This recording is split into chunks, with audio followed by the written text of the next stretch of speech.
Hello बच्चा लोग।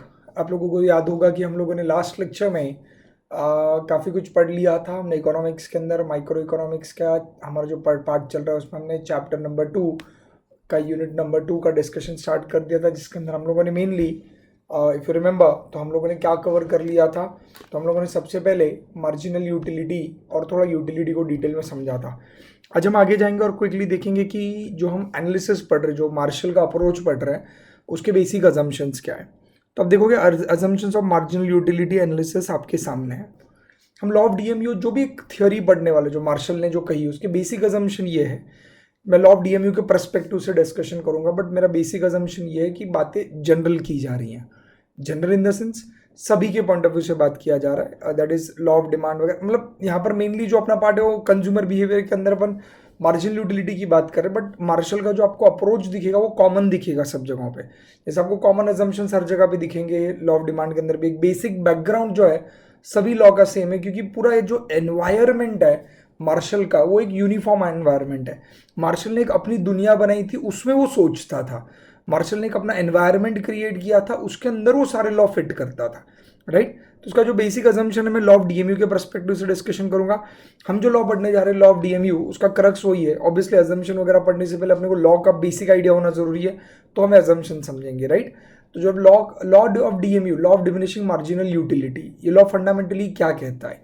ये कहता है कि अगर कोई भी इंसान अगर एक कॉमोडिटी, आई रिपीट, कोई भी इंसान अगर एक कॉमोडिटी की वेरियस क्वांटिटीज, बेटा मैं क्या बोल रहा हूं, एक कॉमोडिटी की वेरियस क्वांटिटीज कंज्यूम करता है successively, that is one another, one by one, अगर वो सक्सेसिवली कंज्यूम करता है, राइट, तो उसको हर नेक्स्ट कमोडिटी से मिलने वाला सेटिस्फैक्शन या एज्यूम्ड सेटिस्फैक्शन, जिसको आप यूटिलिटी कहते हो, वो रिड्यूस होता जाएगा as compared to this level of satisfaction achieved from the previous one.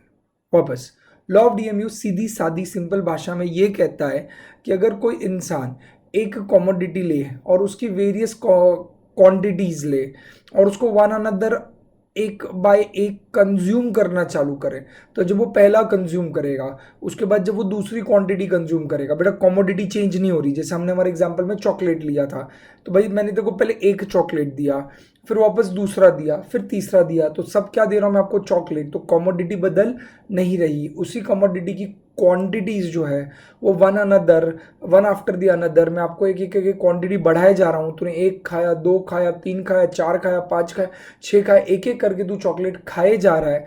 तो हर अगला चॉकलेट से जो मिलने वाला जो तेरे को सेटिस्फैक्शन है वो प्रीवियस वाले के कंपैरिजन में कम कम होता जाएगा।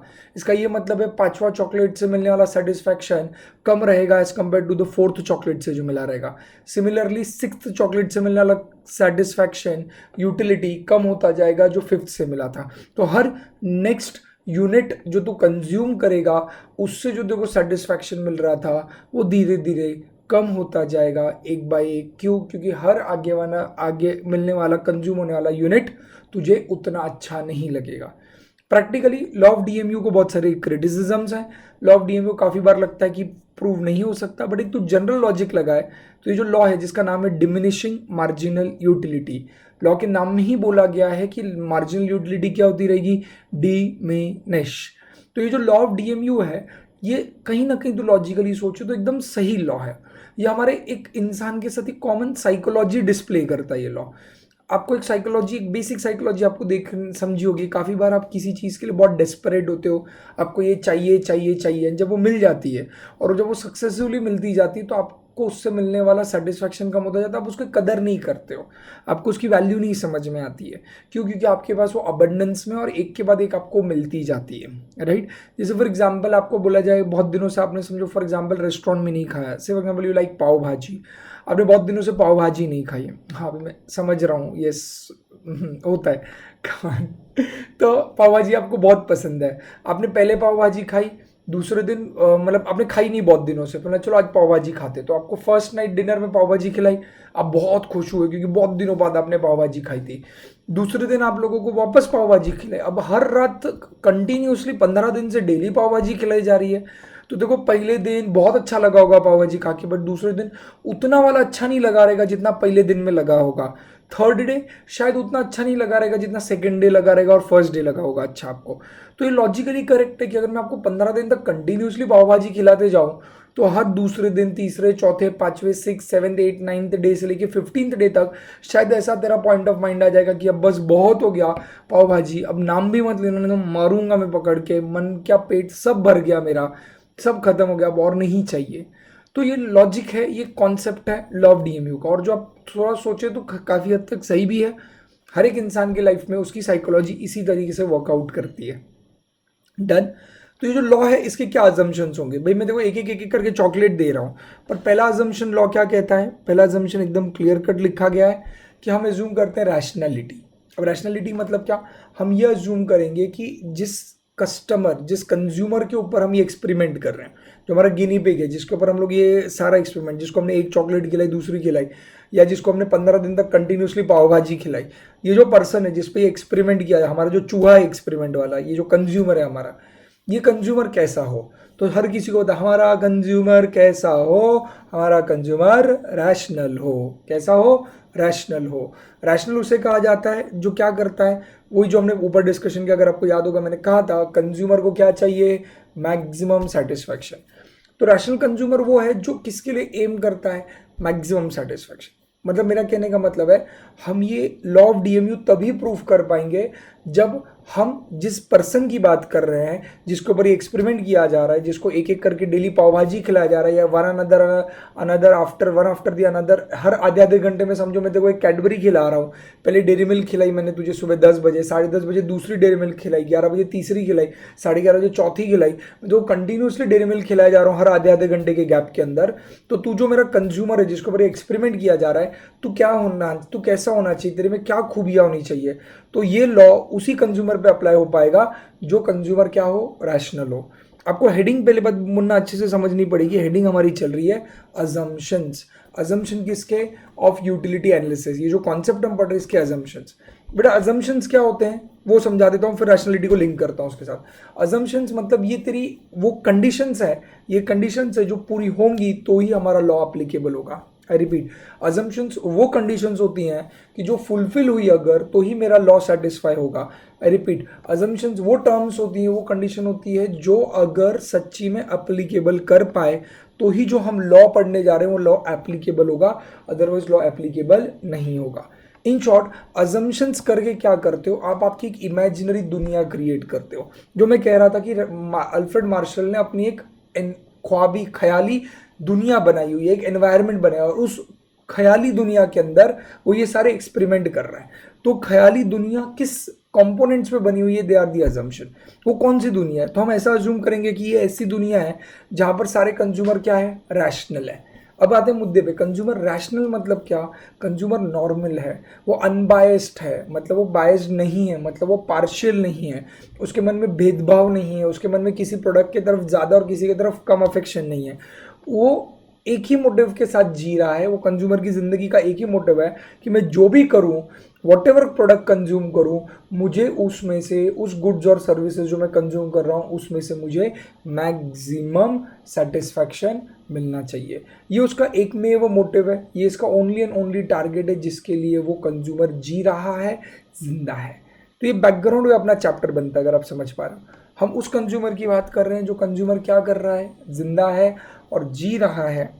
आ रहा है समझ, जो कंज्यूमर जिंदा है और जी रहा है, और लॉजिकली वो कंज्यूमर के भरोसे पे, मतलब वो एक ही लॉजिक पे कि भाई मुझे पूरा सेटिस्फैक्शन चाहिए, एकदम मैक्सिमम सेटिस्फैक्शन चाहिए, मैं जो भी कहूँ। बेटा ये अजम्पशन करना क्यों ज़रूरी है, क्योंकि जो काफ़ी जगहों पे ना जो रैशनल इंसान होता है ना, वो क्या होता है समझाता हूँ मैं आपको। रैशनल, काफ़ी बच्चे ना रैशनल को कंजूस के साथ कंफ्यूज करता है। भाई माइजर और जो कंजूस होते हैं उनका अप्रोच अलग होता है, रैशनल का अप्रोच अलग होता है। माइजर जो होता है वो क्या करता है, वो सोचता है मैं कहाँ पैसे बचाऊँ। अप्रोच का डिफरेंस समझ में क्या बोलो, देखो जिंदगी में यही फर्क होना चाहिए। कॉमर्स के बच्चों के साथ को मैं हमेशा रिक्वेस्ट करता हूँ कि भाई आप थोड़े रैशनल बनो लाइफ में, कंजूस मत बनो। लोग उसको कंजूसी के साथ मिक्सअप कर लेते हैं, मैं समझाता हूँ दोनों के बीच में फ़र्क। बेटा कंजूस वो इंसान होता है जो हर जगह पैसे बचाने की कोशिश करता है। वो सोच रहा है जहाँ पे 100 रुपया खर्चा होता है वहाँ पे मैं 50 रुपया कैसे करके दिखाऊँ, इसको माइजर बोलते हैं, इसको कंजूस मेंटालिटी बोलते हैं। रैशनल मेंटालिटी क्या होती है? रैशनल मेंटालिटी वो होती है कि जहाँ पर 100 रुपये अगर खर्चने की ज़रूरत है तो क्या मुझे 100 रुपये स्पेंड करके 100 रुपये का वर्थ मिल रहा है क्या? बात समझ, देख फर्क समझ साइकोलॉजी का। कंजूस वो होता है जो पैसे बचाने के पीछे भागता है, रैशनल वो होता है जो पैसे नहीं बचाता, उसको पता है अगर इधर खर्चना है तो इतना ही स्पेंड करना है, पर वो स्पेंड करके उतने वैल्यू का उसको बेनिफिट मिल रहा है कि नहीं, वो स्पेंड करके उतना फ़ायदा वो डिराइव कर रहा है कि नहीं, ये देखना is a rationality. I hope ये समझने के बाद आप आपके लाइफ में आज के बाद कभी भी डिसीजंस लेंगे तो I expect you not to be a कंजूस but to be a rational in your life. क्योंकि जब तक तुम कॉमर्स में होगे खुद ही रैशनलिटी अपने लाइफ में इंटीग्रेट नहीं करोगे, अपने बिहेवियर एंड कैरेक्टर में उसको नहीं लेकर आओगे, तो शायद कॉमर्स में पढ़ के कोई मतलब नहीं है।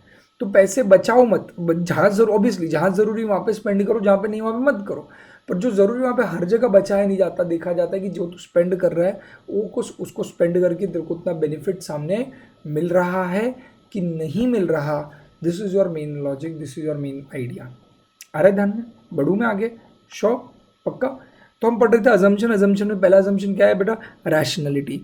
अ consumer is a rational and attempts to attain maximum satisfaction from his limited money income. क्योंकि तेरे को पता है तेरी इनकम लिमिटेड है, तू खुश कब हो पाएगा? तू ज़्यादा से ज़्यादा वांट तेरी सेटिस्फाई कर पाएगा, क्योंकि तेरी सारी वांट सेटिस्फाई होना पॉसिबल है क्या? नहीं। तो तू ज़्यादा से ज़्यादा वांट कब सेटिस्फाई कर पाएगा? जब तू उतने लिमिटेड इनकम के अंदर उतने लिमिटेड पैसों में अपना मैक्सिमम सेटिस्फैक्शन ले पाता है। इसलिए वेस्टेज ऑफ मनी नहीं होना चाहिए। बढ़ू आगे। हम कह रहे हैं लॉ ऑफ डीएमयू, मतलब जिसको मैं चॉकलेट खिला रहा था वो इंसान क्या होना चाहिए? रैशनल होना चाहिए। दूसरा अजम्पशन क्या है कि जो मैं लॉ पढ़ा रहा हूँ उस लॉ का बेसिक अजम्पशन और पूरी थ्योरी का बेसिक अजम्पशन यही है, cardinal measurement of utility, that utility का कार्डिनल मेजरेबल है। According to the new classical economist, utility is cardinal concept, that is utility is measurable and quantifiable entity। मतलब आप utility को मेजर कर पाओगे, क्वांटिटी में बता पाओगे कितना है, ये अजम्पशन है। ऑब्वियसली आपको पता है ये प्रैक्टिकली होना पॉसिबल नहीं है, शायद ज़िंदगी में हर बार आप यूटिलिटी को मेजर ना कर पाओ। देन क्या? तो आपको बोला गया it's measurable and quantifiable, that it implies that the utility can be measured in a cardinal number and assigned a cardinal number like 1 2 3 etc. Marshall and some other economists use a psychological unit as a measurement of utility. It is called as utils। मिला क्या? Unfortunately आपके state board के syllabus के अंदर ये term नहीं use किया गया यूटिल्स इतना ठीक से, पर यहाँ पे उसको बहुत अच्छे से वैल्यू दी गई कि हमने एक यूनिट ऑफ मेजरमेंट निकाला जिसको बोला जाता है यूटिल्स। ये ऑलरेडी लास्ट लेक्चर में आपसे डिस्कस कर चुका हूँ। Thus, a person can say that he derives the utility equal to 10 utils from the consumption of 1 unit of a commodity A। For example उसने कोई कमोडिटी ए चॉकलेट कंज्यूम किया और बोल सकता है कि 1 यूनिट से उसको 10 यूटिल्स यूटिलिटी मिला, and 5 from the consumption of 1 unit of commodity B. Maybe उसने पाव भाजी का और उसको बोल सकता है मेरे को 5 यूटिल्स यूटिलिटी मिला। Isn't it?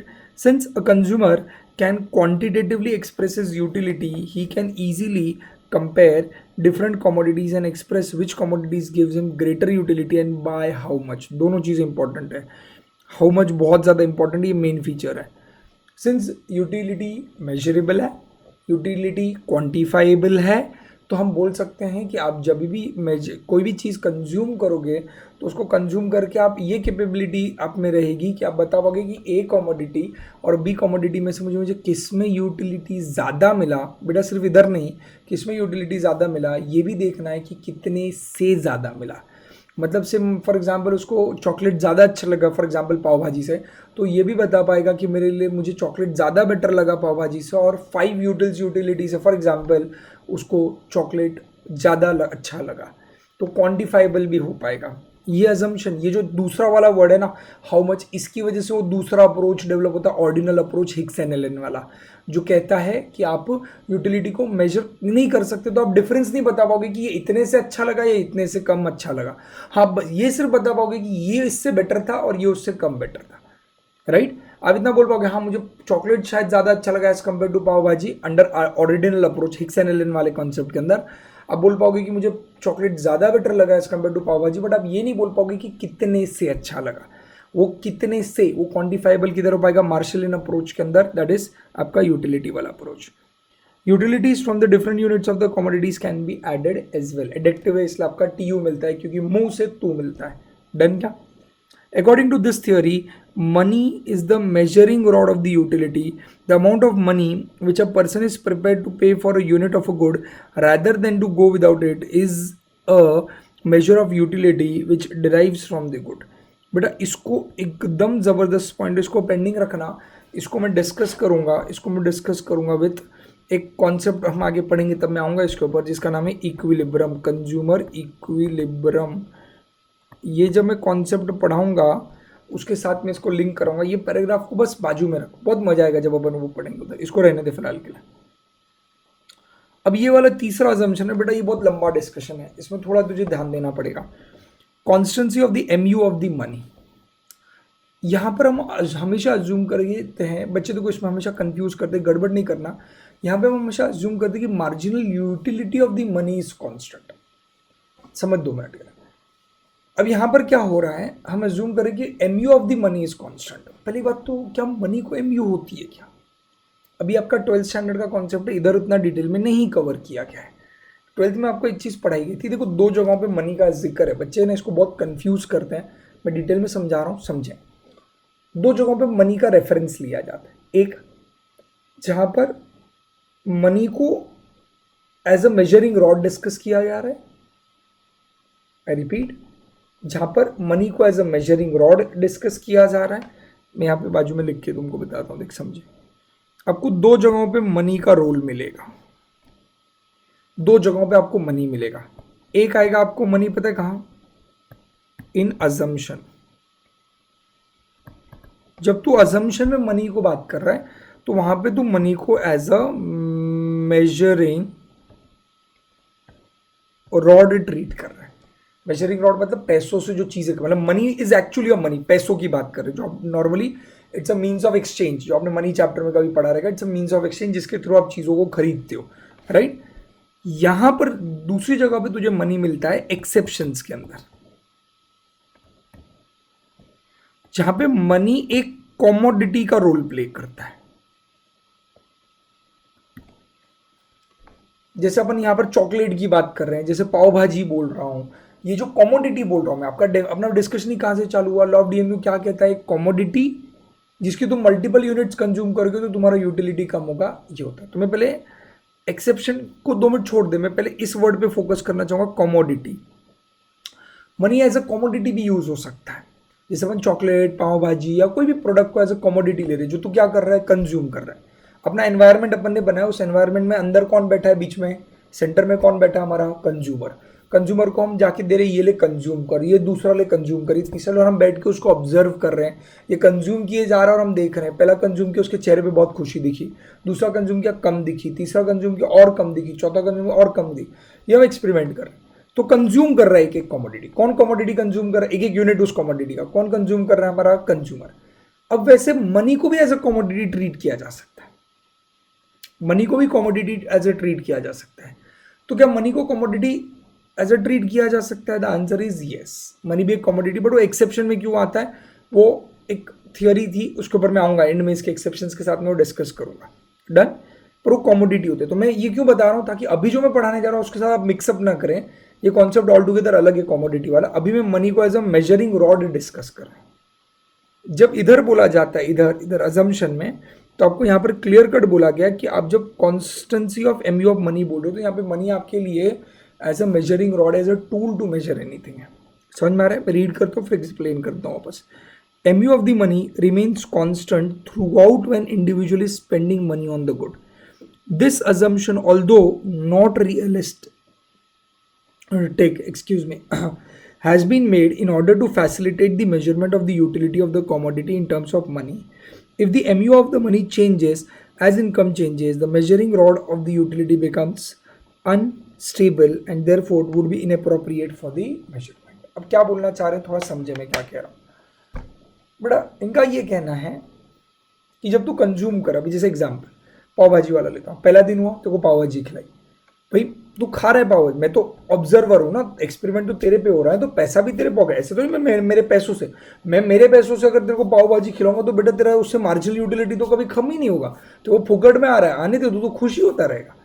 ऑब्वियसली यहाँ पे जो कमोडिटी तू कंज्यूम कर रहा है उसकी प्राइस तू पे कर रहा है ना। I repeat, law of DMU के अंदर एक कंज्यूमर क्या कर रहा है, एक एक कमोडिटी कंज्यूम कर रहा है। देखो अगर आप 12th स्टैंडर्ड के स्टूडेंट होते तो शायद मैं लॉ ऑफ डीएमयू को अलग तरीके से पढ़ाता, क्योंकि वहाँ से मुझे बेसिक्स पढ़ाने होते हैं। यहाँ पे मेरा एक बेसिक असम्पशन है, आपने लॉ ऑफ डीएमयू ऑलरेडी पढ़ा हुआ है, 12th स्टैंडर्ड में लर्न करके रट के पेपर में लिख कर आए हुए हो। वो बैकग्राउंड के ऊपर मैं आपसे उस आधी कच्ची बिल्डिंग को पूरा करने का काम हो।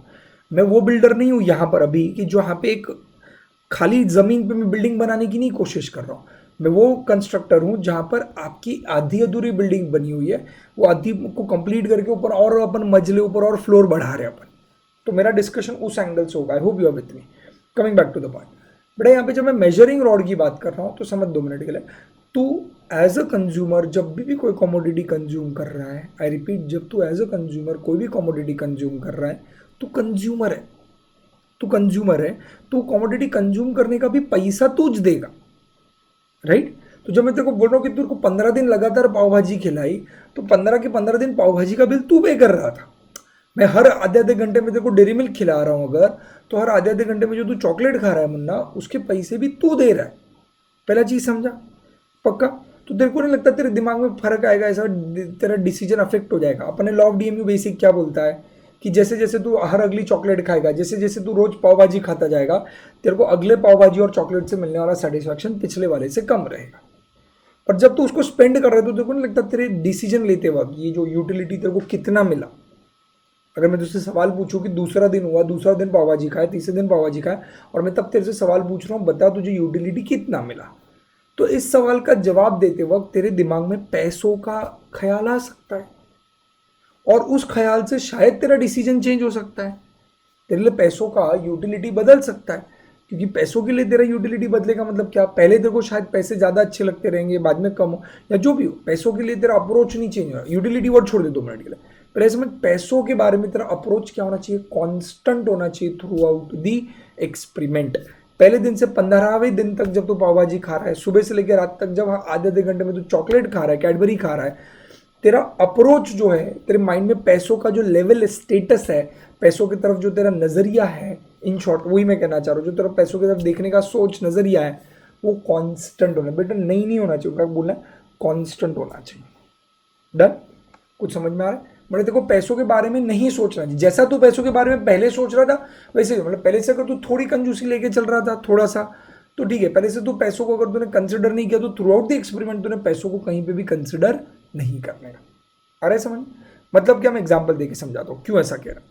सर तूने एक दिन पाव भाजी खाई, दूसरे दिन पाव भाजी खाई, तीसरे दिन खाई, 5वें दिन तक खाया, तो 5th डे जब तूने पाव भाजी खाई होगी तो उससे मिलने वाला सेटिस्फैक्शन फर्स्ट 4 डेज से कम ही रहेगा, ऐसा लॉ ऑफ डीएमयू कहता है। 6वें दिन तू सुबह गया और तुझे पता चला कि तेरे को काम से निकाल दिया गया है, अब तेरी जॉब चली गई, इनकम आनी बंद हो गई घर के अंदर।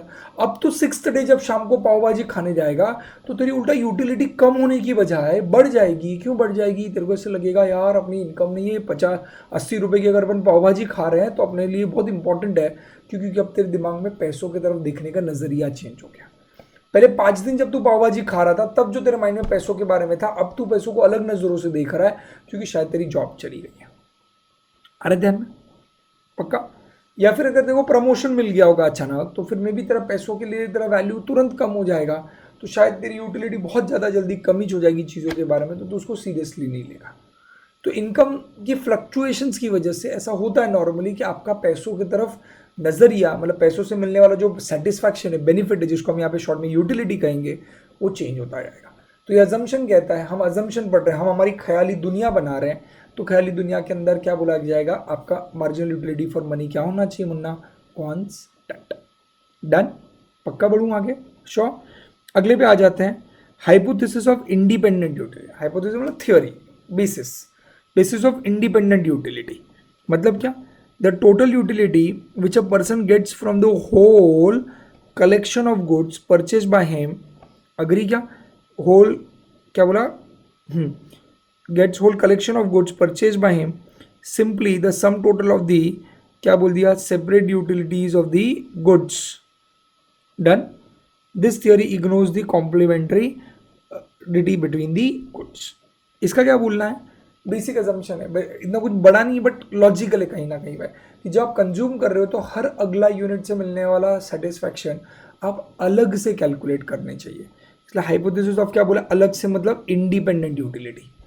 तो उसको रिलेट नहीं कर, ऐसे नहीं होना चाहिए कि तूने 10 चॉकलेट खाने के बाद मेरे को बोला मेरे को टोटल 200 यूटिलिटी मिला 10 चॉकलेट का, मैं बोलूँ बता पहले वाले का कितना दूसरे का, तो बोले वो नहीं पता मेरे को पहले का कितना दूसरे का, मैं टोटल बोल सकता हूँ सिर्फ, तो ये गलत हो जाएगा, तो हमारा लॉ नहीं प्रूव हो पाएगा। हमारा लॉ तभी प्रूव हो पाएगा जब तो अलग अलग कमोडिटी की वो क्वांटिटी जब कंज्यूम कर रहा है तो हर इंडिविजुअल यूनिट का तो इंडिपेंडेंट यूटिलिटी मेजर करने के केपेबल होना चाहिए। It shouldn't be ad hoc, it shouldn't be only total utility. You are capable, your consumer are capable of what, of identifying the independent utilities, of calculating the independent utilities of each and every commodity. अरे धन बढ़ू में आगे, sure, पक्का, चल आ जाए finally law of DMU के ऊपर। ठीक है, आई होप सबको ये दिखा, वो नीचे की वजह से आई गेस ऐसा नहीं होगा कि आपको नहीं दिखा होगा कैमरा की वजह से। आई होप सबको ये वाला ट्री समझा जो मैंने बताया मनी के रिगार्डिंग। एक्सेप्शंस पे हम बाद में आएंगे। आ जाए फटाक से लॉ ऑफ डीएमयू के ऊपर, कर दें शुरू। चलो, तो आपको क्या बोला है, the law of diminishing marginal utility. Finally one of the important law under the marginal utility analysis is the law of DMU. पता है हमें, thank you. The law of DMU is based on an important fact that while total wants of person are virtually unlimited, each single want is satiable, that is each want is capable of being satisfied। सब नहीं हो सकता but एक एक करके आप एक single want तो कम से कम कर सकते हो। Since each want is satiable मतलब सेटिस्फाई हो सकती है कम से कम, a consumer consumes more and more unit of the good, the intensity of his wants for the good goes on decreasing. जितना मोर एंड मोर वो कंज्यूम करेगा उसकी इंटेंसिटी, क्या वर्ड बोला है, इंटेंसिटी क्या होती जाएगी, कम होती जाएगी। कंज्यूम क्या करता जाएगा, मोर एंड मोर, इंटेंसिटी क्या हो जाएगी, डिक्रीज हो जाएगी। And a point is reached when the consumer no longer wants it. एक टाइम आएगा 15वें दिन आप बोलोगे बस बहुत हो गया, पाव भाजी दिखाना भी मत, रात तक हर आधे घंटे में चॉकलेट खाने का समय, दिन भर है तूने 20 चॉकलेट खाई, 21वीं चॉकलेट पे तू बोलेगा भाई दिखा मत चॉकलेट, अब मन नहीं करता, अब मन भर गया, मन पेट सब भर गया, क्या देगा। चलो, thus the greater the amount of goods a consumer has, less an additional unit, मिला क्या, less an additional unit is worth to him or her। तो जितना ज़्यादा वो कंज्यूम करता जाएगा एडिशनल यूनिट उसके लिए लेस वर्थ का रहेगा, वर्थ का लेस रहेगा ना, उसको उसमें उतना मज़ा नहीं आएगा। Marshall who was the exponent of the marginal utility analysis stated the law is follow. क्या कहा है हमारे श्री मार्शल जी ने, राइट हमारे यहाँ पे रहते तो हम उसको काफ़ी ऐसा रिस्पेक्ट देते, बट ठीक है। मार्शल ने कहा है द एडिशनल बेनिफिट। अब आपको पता है इस लॉ के स्टेटमेंट की सबसे अच्छी बात है, स्टेटमेंट का नाम क्या है, डिमिनिशिंग मार्जिनल यूटिलिटी। स्टेटमेंट में डिमिनिश वर्ड है बट मार्जिनल यूटिलिटी वर्ड नहीं है। लॉ का नाम डीएमयू है और डीएमयू के लॉ का जो डेफिनेशन है उस डेफिनेशन में मार्जिनल यूटिलिटी वर्ड कहीं पे नहीं दिया हुआ। पर आपको लगता है जो ये पहला शब्द ही शुरू हुआ है कौन से वर्ड से, एडिशनल यूनिट, वही तो मुंह है। उन्होंने डायरेक्टली मार्जिनल यूटिलिटी शब्द नहीं दिया बट शुरुआती marginal utility, the additional benefit मतलब ही क्या, marginal utility which a person derives, जो एक पर्सन इंसान को मिलेगा, कहाँ से मिलेगा, derives from given increase in a stock of a thing. Stock मतलब कॉमोडिटी ऑफ थिंग, जैसे इंक्रीज होगा उसके पास वो कॉमोडिटी, राइट। अब यहाँ पे वर्ड कैसे जाता है, द एडिशनल बेनिफिट, एक्चुअली वो लॉ कैसे जाता है, द एडिशनल बेनिफिट डिमिनिशेस। सच्ची बोलो देख समझ लॉ का एक्चुअल स्टेटमेंट क्या है, द एडिशनल बेनिफिट डिमिनिशेस, बीच का छोड़ दे, बीच का जो पार्ट है ये एक ब्रैकेट है। The additional benefit diminishes with every increase in a stock he already has. कितना क्यूट सा लॉ है, simple.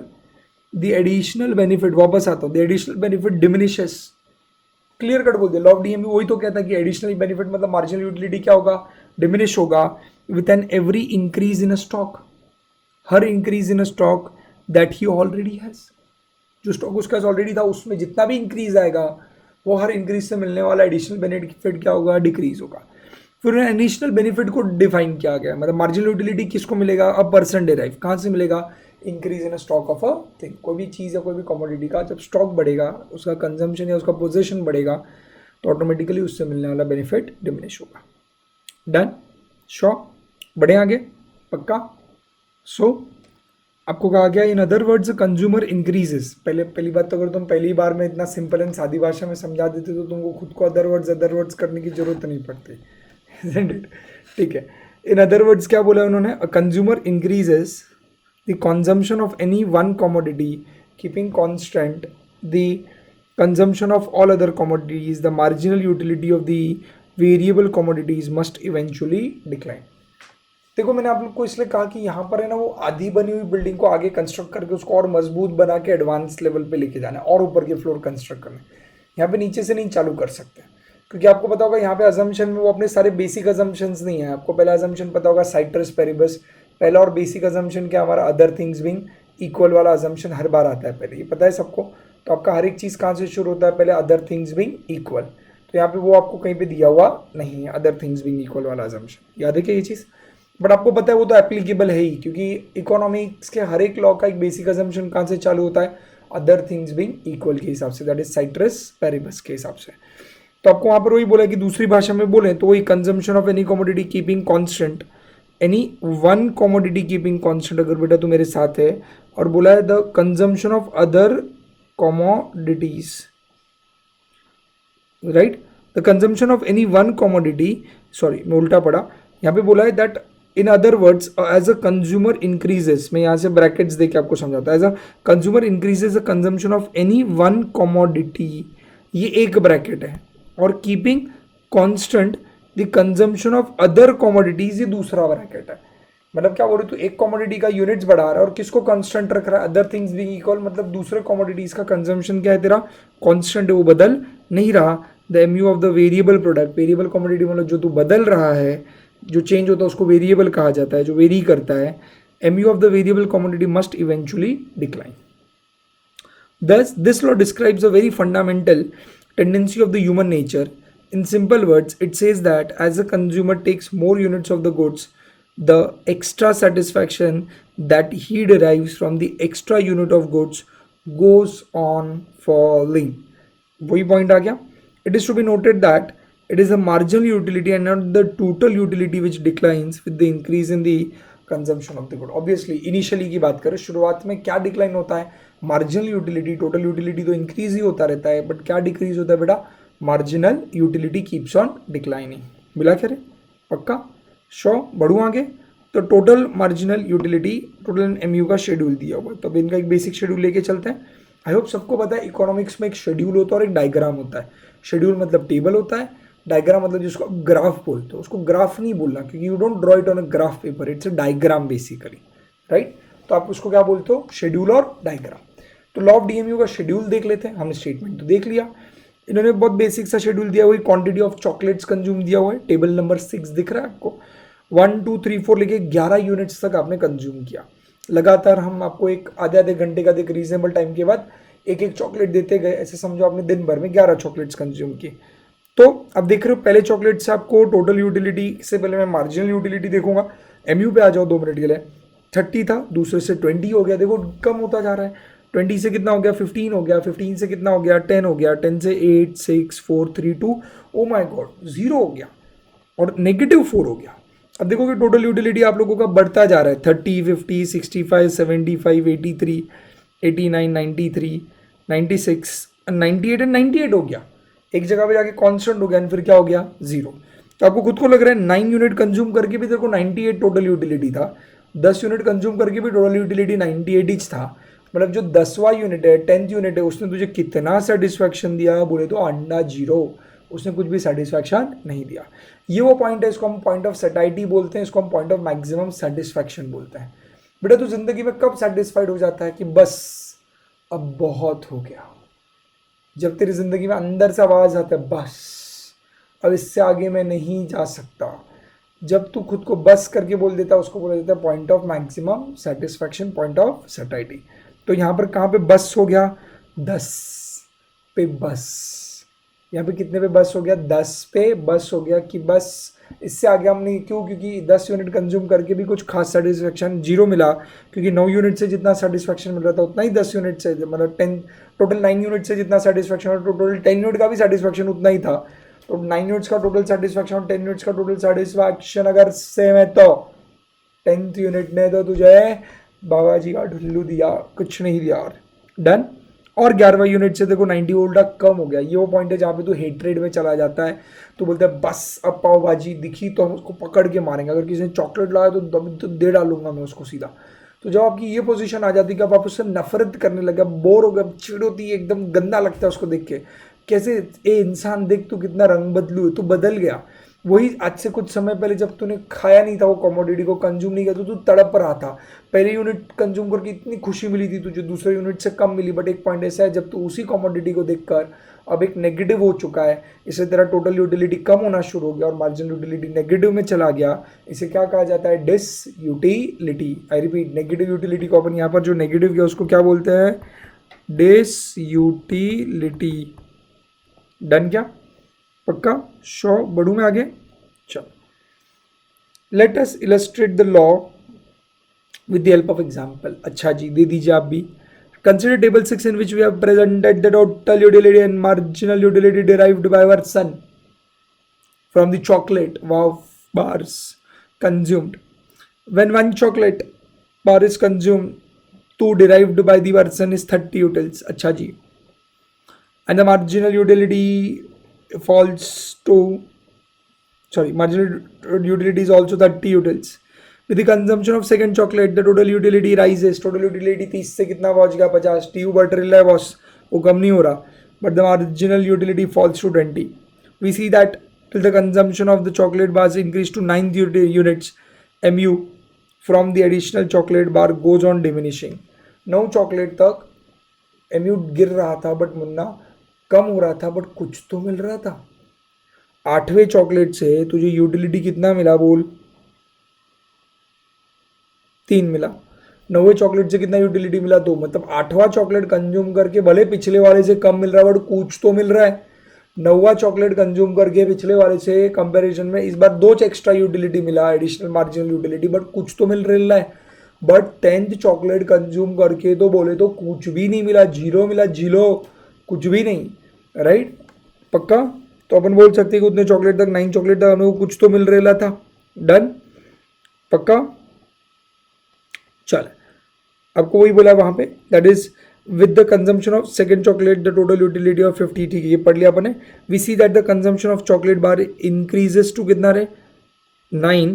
The marginal utility from the additional chocolate bars goes on diminishing, that is total utility goes on increasing, total utility बढ़ रहा है, but at अ क्या, diminishing rate. इसमें बहुत बड़ी चर्चा है, मजा आएगा।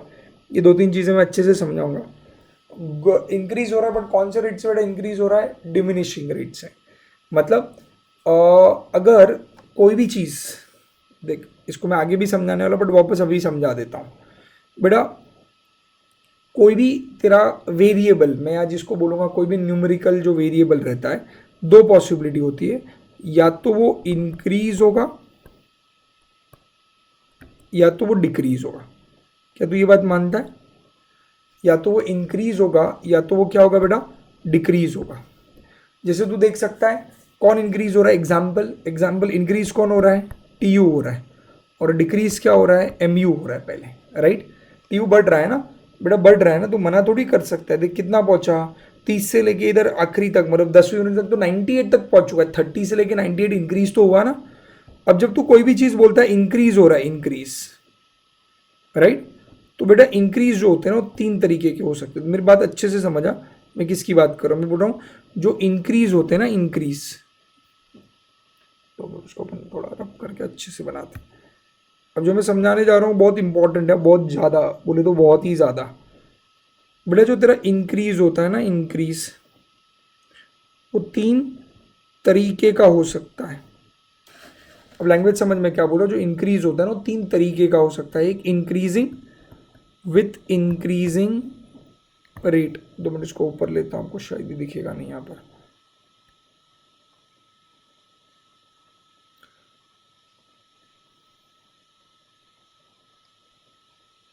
ठीक है, इसको थोड़ा और सरका ले देगा, इसको सेंटर में लेके आ जाता हूँ तो आपको, सॉरी,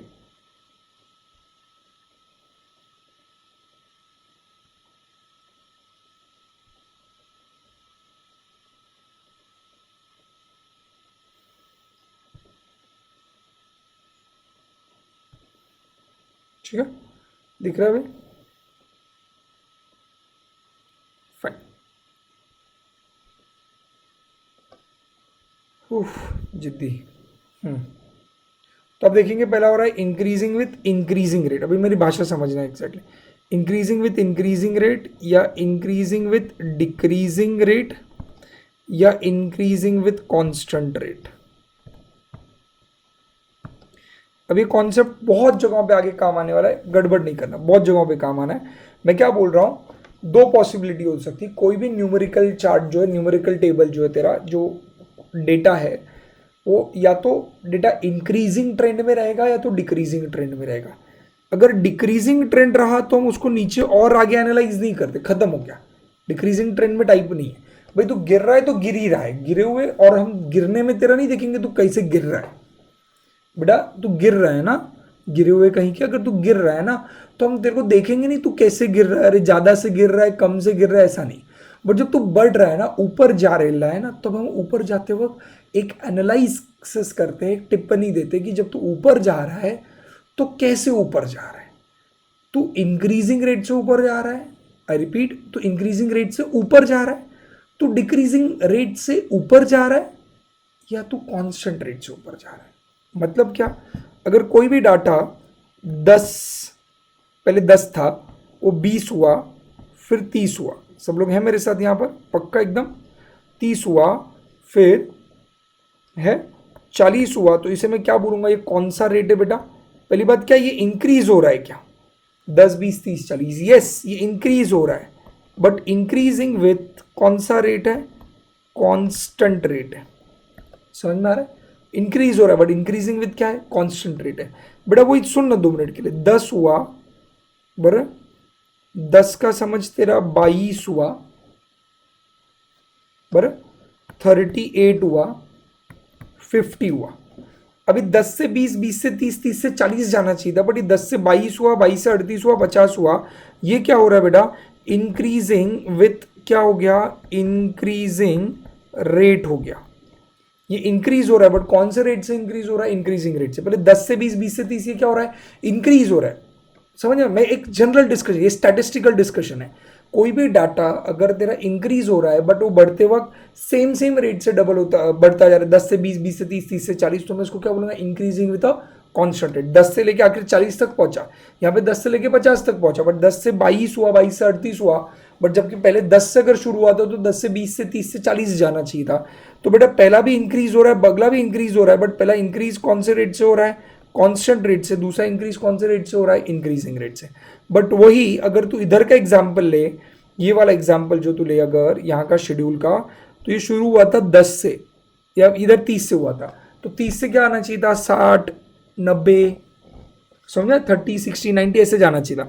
बट 30 से 50 हुआ, 50 से 65 हुआ, 65 से 70, तो ये इंक्रीज हो रहा है क्या, यस ये इंक्रीज हो रहा है, मैं मना नहीं कर रहा कि इंक्रीज नहीं हो रहा है, राइट, बट ये इंक्रीज हो रहा है, हो रहा है, हटा तो नीचे देखते हैं, ये इंक्रीज हो रहा है, बट कौन से रेट से इंक्रीज हो रहा है, डिक्रीजिंग, या फिर इसको दूसरा नाम बोला जाता है डिमिनिशिंग रेट से। तो आई रिपीट, आपका इंक्रीज हो रहा है, मैं मना नहीं कर रहा, 30 से 50 होना इंक्रीज हो रहा है, बट 30 से 60 होना चाहिए था, तो at this case this is said to be increasing at a decreasing या डिमिनिशिंग रेट।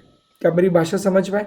आई रिपीट वापस, जब कोई भी डाटा इंक्रीज हो रहा है तो उसका नेचर समझा जाता है कि वो बढ़ रहा है, तो छलांग कैसी मार रहा है, वो बढ़ते वक्त किस तरीके से ऊपर बढ़ रहा है, किस डायरेक्शन में ऊपर बढ़ रहा है, ऊपर तो बढ़ रहा है बट कितने रेट से बढ़ रहा है, रेट वर्ड समझता है, वेलोसिटी क्या है उसकी बढ़ने की। अगर वो इक्विवेलेंट वेलोसिटी से जा रहा है तो हम बोलेंगे वो कांस्टेंट रेट से बढ़ रहा है, वो हायर वेलोसिटी से आगे भाग रहा है तो इंक्रीजिंग विद इंक्रीजिंग रेट है, बट वो बढ़ रहा है आगे बट उसकी वेलोसिटी स्लोअर है कंपेयर टू प्रीवियस, तो ऑब्वियसली डिक्रीजिंग रेट हो जाता है। आ रहा है कुछ समझ में, पक्का ये क्लियर है। तो बट जब तो डिक्रीज होता है कोई भी डाटा, तो डिक्रीज में रेट नहीं देखा जाता, जैसे हम मार्जिनल यूटिलिटी में रेट नहीं देखेंगे, पक्का श्योर, बड़ू में आ गया। अब यहाँ पे मैं तुझे एक बात कहना चाहूँगा बेटा, जब मैं टीयू की बात कर रहा हूँ, टोटल यूटिलिटी की बात कर रहा हूँ, और मैं कह रहा हूँ कि total utility is increasing with क्या rate, I repeat, total utility क्या हो रहा है, इंक्रीज हो रहा है, राइट। अपन इधर आ जाते 2 मिनट के लिए। हाँ, टोटल यूटिलिटी क्या हो रहा है बेटा, इंक्रीज हो रहा है, इंक्रीज, बट कौन से रेट से, डिक्रीजिंग रेट से। तेरे को नहीं लगता ये डिक्रीजिंग रेट मतलब ही मार्जिनल यूटिलिटी है? तेरे को लगता है ये जो रेट मैं बोल रहा हूँ, रेट, यही तो मार्जिनल यूटिलिटी, क्योंकि जब वो 30 से 50 हुआ तो 30 से 50 हुआ ही कैसे? अभी ये डिस्कशन से मैं टीयूएमयू का बोल रहा हूँ। In total utility and marginal utility comparison, total utility is increasing at a diminishing rate, that diminishing rate, that rate मतलब ही क्या, मार्जिनल यूटिलिटी। क्योंकि जो तेरा 30 से 50 हुआ, 30 से 50 कैसे हुआ, क्योंकि 20 जो इसमें था ये क्या था, मार्जिनल यूटिलिटी था। 50 से 65 हुआ, 65 कैसे हुआ, 15 क्या है, मार्जिनल यूटिलिटी है। तो टेक्निकली टोटल यूटिलिटी तेरा इंक्रीजिंग है, डिमिनिशिंग रेट ही होगा बिडू। अरे सुनना, तेरा टोटल यूटिलिटी इंक्रीजिंग है, डिमिनिशिंग रेट ही होगा बॉस। काई को, why, obviously your total utility is going to be increasing at diminishing rate, why, because, बोलना जल्दी, because marginal utility is diminishing, MU is falling. MU is falling, that's why rate is falling, obviously, and that's why TU will always increase at a, obviously, at this level, TU starts declining, TU खुद decrease होता है। ये देखिए इधर नीचे अपने discuss किया बाजू में, TU खुद डिक्रीज हो रहा है, डिक्रीज में अपन रेट नहीं देखते तब डिक्रीज ही हो रहा है, इसलिए मार्जिनल यूटिलिटी वहाँ पे नेगेटिव। ये basic what I was trying to give you something different than what you have studied in 12th standard. 12th standard के बेसिक्स के ऊपर अपन कुछ और डिस्कस कर रहे हैं। क्या सब मेरे साथ हैं? बढ़ू में आगे चलें? चलो, तो मैं वो लाइन एक बार वापस लाना चाहूँगा बेटा आपके सामने। वहाँ पे क्या बोला हुआ था आपको, आ जाओ लाइन पे, दिख रहा है सबको? चलो, क्या बोला, we see that till the consumption of chocolate bar increases to 9, the marginal utility from the additional chocolate bar was diminishing, that is total utility, marginal utility diminish हो रहा था, मतलब ही क्या बोला है, क्लियर कट बोला है, total utility was increasing at a diminishing rate या decreasing rate. The 10th chocolate bar adds no utility and therefore the TU remains the same at 98. However, when the chocolate bars consumed increases to 11, instead of giving positive marginal utility, the 11 chocolate bars give negative marginal utility, और क्या बोला है उसको, disutility is at as it may cause him discomfort. क्या उसको इससे क्या होना चालू हो जाएगा, डिसकम्फर्ट होना शुरू हो जाएगा। वो बोलेगा बस बहुत हो गया बिडो, done, sure. Table 6 we can conclude. क्या कंक्लूजन निकाला हमने शेड्यूल देख के? वही शेड्यूल का जो ऑब्जर्वेशन होता था आपका कि भाई total utility rises as long as MU is positive but at a diminishing rate because MU is diminishing. यही मैंने कहा। पहले तो TU is always increasing and TU is increasing at a diminishing rate. TU is increasing at a diminishing rate because MU is technically diminishing. Done क्या? फिर MU diminishes throughout. MU गिरा हुआ curve, एकदम घटिया किस्म का concept, गिरा हुआ, एकदम गिरता ही रहता है, गिरता ही रहता है, कभी उठता नहीं ऊपर। डन, पक्का? आपको बोला गया अगला feature, when MU is zero, आगे एक लेवल आगे आ गया, अभी 9th यूनिट हो गई, 10th यूनिट पे आए, MU क्या हो गया यहाँ पर, zero, total utility is maximum and it is a saturation point, बस एकदम भर के आप गले तक आ गया। इस पॉइंट को अपन सैचुरेशन पॉइंट बोलते हैं, जहाँ पे तेरा TU क्या हो चुका है Munna, maximum. When MU is negative TU is diminishing. जब MU नेगेटिव हो गया तो TU वहाँ पे क्या हो गया, डिमिनिश होना शुरू हो गया। अगला बोला है MU is the rate of change of TU। ये जो मैं आपको कह रहा था वहाँ पे जो रेट बोला, marginal utility is nothing but the rate of change of total utility और स्लोप ऑफ टोटल यूटिलिटी का कर्व किस तरीके से बनेगा वो यहाँ पर बताएगा। MU can be positive, zero और नेगेटिव। आपको पता है MU हमेशा पॉजिटिव, जीरो या नेगेटिव होगा, बट TU इज क्या, always positive. Total utility Munna क्या होगा, हमेशा पॉजिटिव होगा, but marginal utility positive negative सब जा सकते हैं। अब यहाँ पे आपका मार्जिनल यूटिलिटी का कर्व बनाया हुआ है, तो आप देख रहे हो कर्व थोड़ा अलग है, जैसा आपने 12th में देखा होगा वैसा नहीं था, राइट। ये थोड़ा ऐसा नीचे वाला बनाया हुआ है, राइट। सबको याद होगा जो आप 12th में पढ़ते थे वो कॉन्सेप्ट कैसे जाता था, वहाँ पे अपन क्या करते थे, अपना एक्स एक्सेस और वाई एक्सेस बनाते थे, याद है सबको? पक्का, श्योर। फिर अपना इधर से क्या चालू होता था, टोटल यूटिलिटी। टोटल यूटिलिटी ऊपर मैक्सिमम से पहुंच के क्या होना चालू होता था, गिरना चालू होता था, मार्जिनल यूटिलिटी गिरा हुआ कर्व, या तो फिर ये पॉइंट यहाँ सब ऊपर खींचते थे जहाँ पर आपका टोटल यूटिलिटी क्या है, मैक्सिमम है, ये आपका क्या आ गया टोटल यूटिलिटी, ये आपका क्या आ गया मार्जिनल यूटिलिटी, और यहाँ पर मार्जिनल यूटिलिटी कहाँ पहुँच जाता था आपका 0। बट आप देख रहे हो आप जो मार्जिनल यूटिलिटी कर्व बनाते थे तो स्टीप बनाते थे, स्टीप नहीं है, ये थोड़ी फ्लैटर है, राइट, फ्लैटर है। देखिए क्या बोला नीचे, as will be seen from the figure that mu curve goes on declining throughout, पूरा टाइम वो गिरती रहता है। The diminishing mu curve applies to almost all commodity, आप कोई भी commodity देखोगे लॉ ऑफ DMU अप्लाई होगा, हर commodity का कर्व डिक्लाइनिंग ही रहेगा। A few exceptions however have been pointed out by some economists, according to them this law does not apply to money, music, hobbies। ये क्या आ गए बेटा आपके exception आ गए। while this may be true in an initial stages beyond a certain limit these will also subject to law of DMU। आपने अगर पढ़ा रहेगा तो आपको बताया गया था बचपन में क्या, there are no real exceptions to law of DMU। ये पढ़ाई क्या आपने कभी कि कोई रियल एक्सेप्शन है ही नहीं, किसको एक्सेप्शन नहीं है, लॉ ऑफ DMU को। तो आपको पहले ऐसे लगता रहेगा कि मनी वगैरह एक्सेप्शन में आता है, बट वो एक्सेप्शन में नहीं है। जो चीज़ मैं आपसे पहले भी डिस्कस कर चुका हूँ, वापस आ जाता हूँ फटाक से उसके बाद। मैं यहाँ पे बात कर रहा था एक्सेप्शंस को डिस्कस कर लेते फटाक से, क्योंकि इन्होंने उसको डिटेल में नहीं कवरेज दिया गया है। आपको तो एक्सेप्शन में कहा जाता है, एक्सेप्शन मतलब जहाँ पे लॉ एप्लीकेबल नहीं होता। लॉ ऑफ DMU ने अपनी अजम्पशन की दुनिया बनाई, उसने अपनी अजम्पशन की एक नई दुनिया बनाई, वही माहिष्मती, अपना माहिष्मती है ये अलग से, राइट।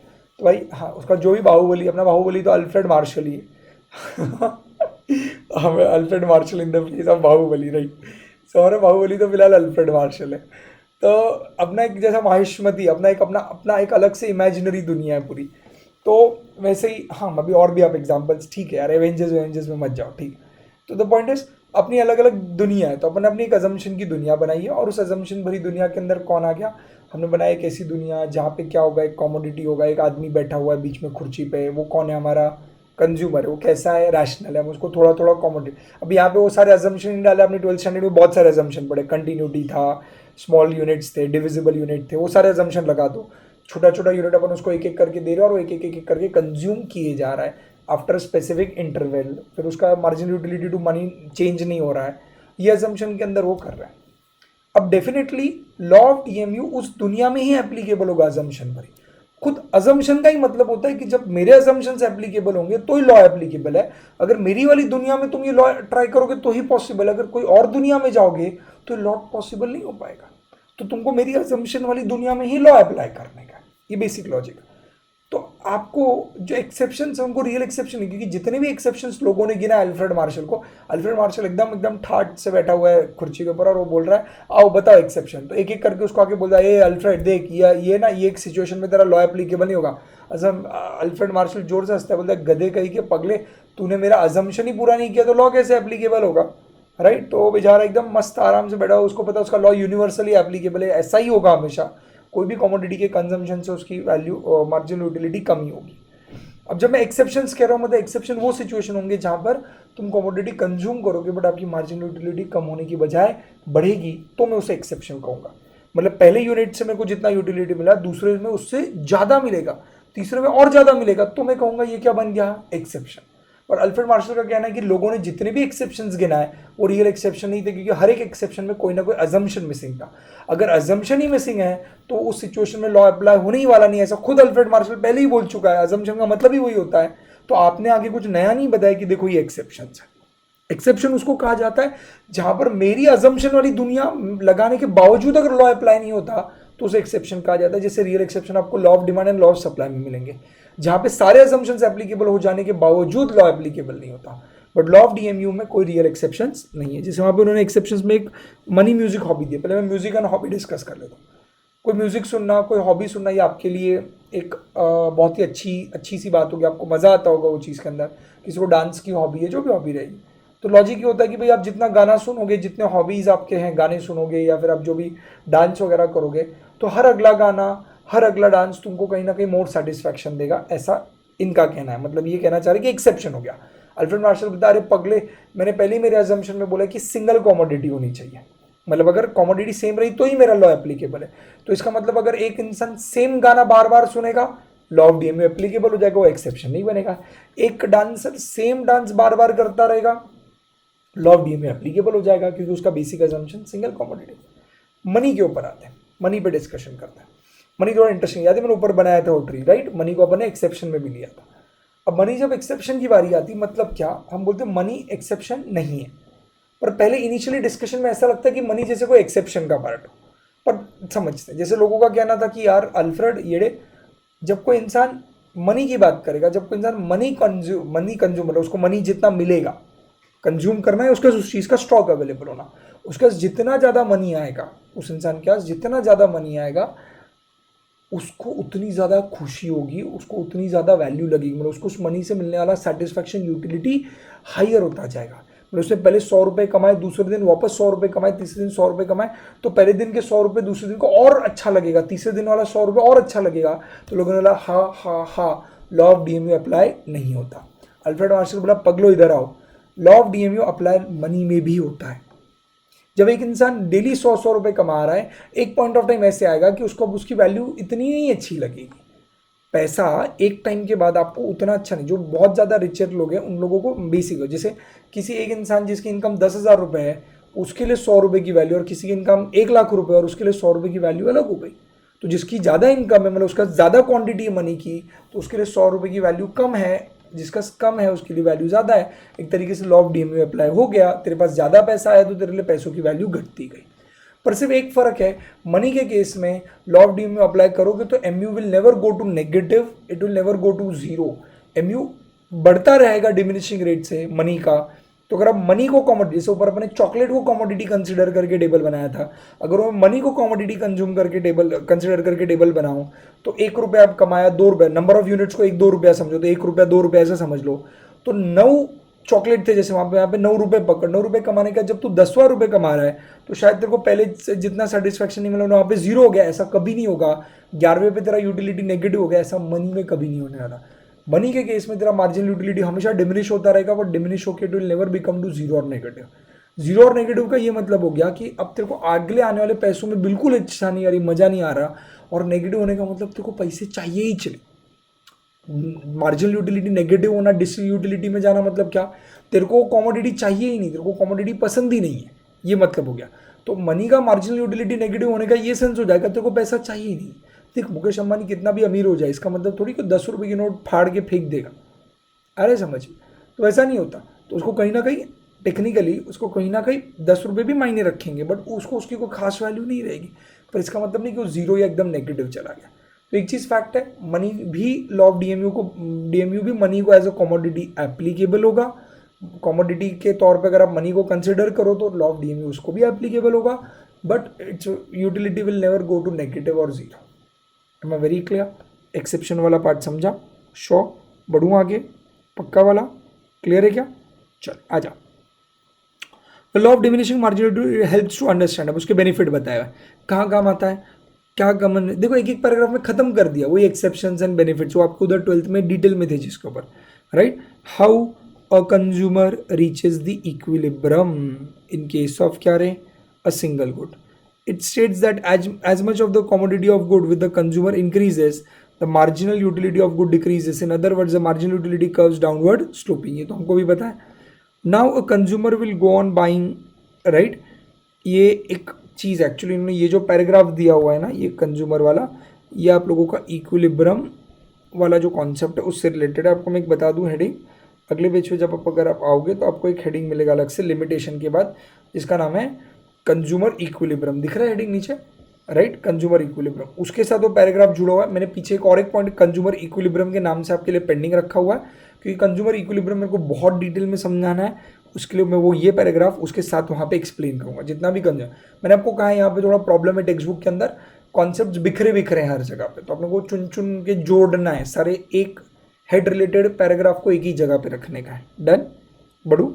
चले 2 मिनट के लिए आगे बढ़ें। तब तक what happens when there is a change in a price of the good, अगर गुड की प्राइस चेंज होगी तो quantity between the marginal utility of the price is distributed to the price good fall. मतलब क्या? What happens when the price change मतलब क्या? The equality between the marginal utility and price is disturb. एक काम करें, इसको भी equilibrium के साथ ही रखें, चलो, ये पूरा कंज्यूमर इक्विलिब्रियम वाला पार्ट है, ये पैराग्राफ को रहने देता है, इसके ऊपर आते हैं। पहले ये जो इन्होंने यहाँ पर बताया हुआ है ये भी मैं आपको इक्विलिब्रियम, एक्चुअली इक्विलिब्रियम का ही फॉर्मूला है, ये इसमें डाल दिया है। अपन पहले फटाक से लिमिटेशंस कंप्लीट कर लेंगे, फिर कल के लेक्चर में मैं इक्विलिब्रियम के साथ उसको समझाऊंगा। डन। आ जाए लॉ ऑफ डीएमयू के लिमिटेशंस के ऊपर। अब आपको कहा गया लॉ ऑफ डीएमयू गंदा गंदा गंदा, पहले उसको क्रिटिसाइज कर रहे हैं अभी, राइट। आपको पता है हमारे यहाँ पे कॉमन आदत है, कोई कुछ भी करे क्रिटिसाइज करने के लिए लोग बैठे रहते हैं। तो law of DMU is applicable to only under certain assumptions, right. अभी पहला एक ही लिमिटेशन, अगर आपको सभी पता है एक ही लाइन में लिमिटेशन खत्म कर दो तो लिमिटेशन वही है क्या, कि जहाँ पे अजम्पशंस अप्लाई नहीं होंगे, और मतलब अजम्पशंस जो है वो गंदे अजम्पशन है ऐसा बोल के क्रिटिसाइज करना। I repeat, law of DMU universal law है, उसको टेक्निकली कोई रियल एक्सेप्शन नहीं है। तो जब उसके लिमिटेशंस बढ़ने जा रहे हो, लिमिटेशन उसके क्रिटिसिज्म्स बढ़ने जा रहे हो, तो खत्म कर दिया उन्होंने, राइट। यही मेन क्रिटिसिज्म है कि law of DMU is applicable to only certain assumption, यही उसका है कि भाई कुछ अजम्पशन को ही एप्लीकेबल है, और इस तरीके के अजम्पशन शायद प्रैक्टिकली पॉसिबल ना हो, इसलिए लॉ ऑफ डीएमयू गंदा है। इन शॉर्ट उन्होंने आधे अजम्पशंस वहाँ पर ऊपर पढ़ा है, आधे अजम्पशंस नीचे पढ़ा है, और बोला गया है कि यहाँ से आप लोगों के लिमिटेशन, मतलब ये अजम्पशन रखना ही, जो अजम्पशन यूनिवर्सली या प्रैक्टिकली पॉसिबल नहीं है, ऐसे अजम्पशंस रखना ही अपने आप में एक बड़ा लिमिटेशन है, इस तरीके से बताया गया। पहले आपको अजम्पशन बोला गया क्या, homogeneity unit, different units consume should be identical. अब देख रहे हो भाषा अजम्पशन की, लिमिटेशन की नहीं है। Identical in all respects, the habit, taste and temperament and income of consumer should not remain unchanged, वो चेंज होना नहीं चाहिए। क्या नहीं चेंज होना चाहिए, टेस्ट, हैबिट, टेम्परामेंट, मतलब माइंड सेट आप लोगों का बदलना नहीं चाहिए। ये क्या बोला गया है, लिमिटेशन है। पर आप समझो लिमिटेशन नहीं है, नीचे अंदर जो दिए गए अजम्पशन ही है, वापस ऊपर एक कॉमन लाइन बोल दिया कि नीचे वाला अजम्पशन ही गलत है, इसलिए एक तरीके का लिमिटेशन है। समझ में आ रहा है।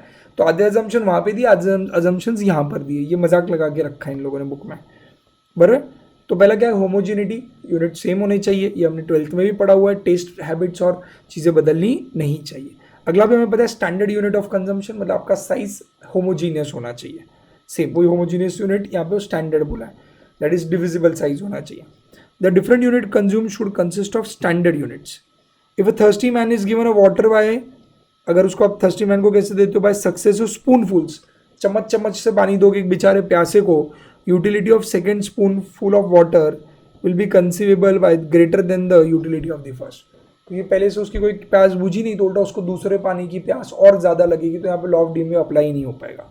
तो इसलिए हमारा अजम्पशन है यूनिट तो होमोजीनियस, होमोजीनियस मतलब सेम यूनिट होने चाहिए, साइज, शेप, कलर के अंदर, और स्टैंडर्ड साइज होना चाहिए, उसकी साइज टू लार्ज टू नहीं होनी चाहिए। जैसे मैं आपको एक वाटरमेलन खिलाऊं, दूसरा खिलाऊं, तीसरा खिलाऊं, अरे भाई पागल हो जाओ, एक के बाद दूसरा ही नहीं खा पाओगे। तो एक वाटरमेलन की साइज बहुत बड़ी होती है, तो स्टैंडर्ड साइज नहीं है। चम्मच भर पानी बहुत छोटा हो गया, तो चम्मच भर पानी एकदम बेसिक, एकदम स्मॉल यूनिट हो गया, टू स्मॉल यूनिट हो गया, और एक तरबूज या एक बड़ा watermelon becomes the very large size. तो ऐसा नहीं, एक स्टैंडर्ड और मीडियम साइज होना चाहिए। डन। अगला इंपॉर्टेंट क्या है, कंटिन्यूस कंजम्पशन। इसलिए मैंने आपको चॉकलेट की एग्जांपल में क्लियर कट कहा था, हर हाफ एन आवर में आपको एक चॉकलेट दी जा रही है। अगर एक एक दो घंटे में आपको चॉकलेट दूं, या दो दिन के बाद चॉकलेट दूं, तो शायद आपको हर अगला चॉकलेट ज़्यादा सेटिस्फैक्शन देगा, क्योंकि गैप ज़्यादा हो गया। तो लॉ ऑफ डीएमयू तभी एप्लीकेबल हो पाएगा जब आपका कंजम्पशन कैसा है, कंटिन्यूअस है। डन। क्या वही बोला, there should be no time gap और interval between the consumption of one unit and another, that is there should be a continuous consumption.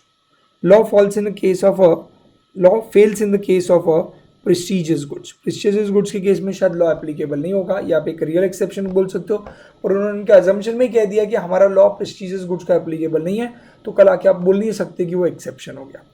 क्या हो गया प्रेस्टीजियस गुड्स, वो लग्जरियस गुड्स के अंदर। The law may not be applicable to articles like gold, cash, diamond etcetera, where a greater quantity, इधर cash मतलब money बोल रहे हैं, बट ये लोग उसके लिए बोल रहे हैं जो प्रेस्टीज के लिए मनी रखते हैं। हम ऊपर मनी को एज अ कॉमोडिटी और बोल रहे थे जो आप डे टू डे यूज़ की बात कर रहे थे। तो आपका गोल्ड, डायमंड हो गया, which are greater, where a greater quantity में increase the utility rather than diminish. It also fails to apply to the case of hobbies, alcohol and cigarettes etcetera, rare collection. इनमें नहीं, but आपको भी पता है इसमें कहीं ना कहीं हमारे अजम्पशंस ब्रेक होते हैं, तो ये रियल एक्सेप्शंस नहीं है। बट मैं एक बोल सकता हूँ इसमें गोल्ड और डायमंड थोड़ा बहुत आप रियल एक्सेप्शन में बोल सकते हो, बट अगेन वहाँ पे वो होमोजिनिटी का अगर अजम्पशन लगाओगे तो नहीं हो पाएगा, क्योंकि सेम ऑर्नामेंट अगर मैं आपको बार बार दूँ तो शायद आपको उससे मिलने वाला यूटिलिटी थोड़ा कम होगा, बट अगेन वो जीरो और नेगेटिव जाने वाला नहीं है। Case of related goods, utility is not in fact independent. हमने बोला था वहाँ पे यूटिलिटी इंडिपेंडेंट होना चाहिए, बट ये लिमिटेशन में कह रहे हैं कि रियल लाइफ में यूटिलिटी इंडिपेंडेंट नहीं होती। The shape of utility curve may be affected by, shape of utility curve मतलब वही आपका जो डिमिनिशिंग है, may be affected by the presence और absence of articles which are substitute और कॉम्प्लीमेंट्स।